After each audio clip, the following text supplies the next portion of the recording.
শেষ ঠিকানা যদি 3.5 হাত মাটি হয়, তাহলে কিসের তো ক্ষমতার দাপট?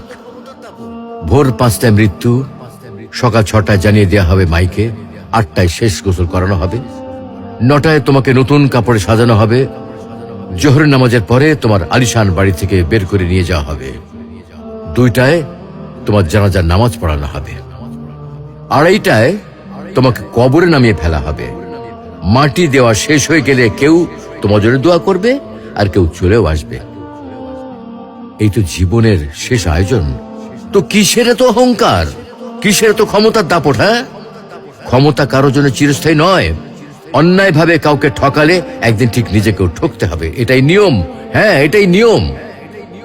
ভোরের সূর্যোদয়ের আলোতে যে পৃথিবী আলোকিত হয়, সন্ধ্যার সূর্যাস্তে তা আবার হারিয়ে যেত দেখি। অসত্য দিয়ে সত্যকে কখনো ঢেকে রাখা যায় না। প্রকৃতি বড়ই নির্মম। কবে কখন কোথায় কার উপর আঘাত হানে তা একমাত্র উপরওয়ালাই ভালো বলতে পারেন। অহংকার আর দাম্ভিকতা পতনের লক্ষণ, তাই অহংকারী না হয়ে সহনশীল হন। ক্ষণস্থায়ী এই দুনিয়ায় কেউ চিরস্থায়ী নয়।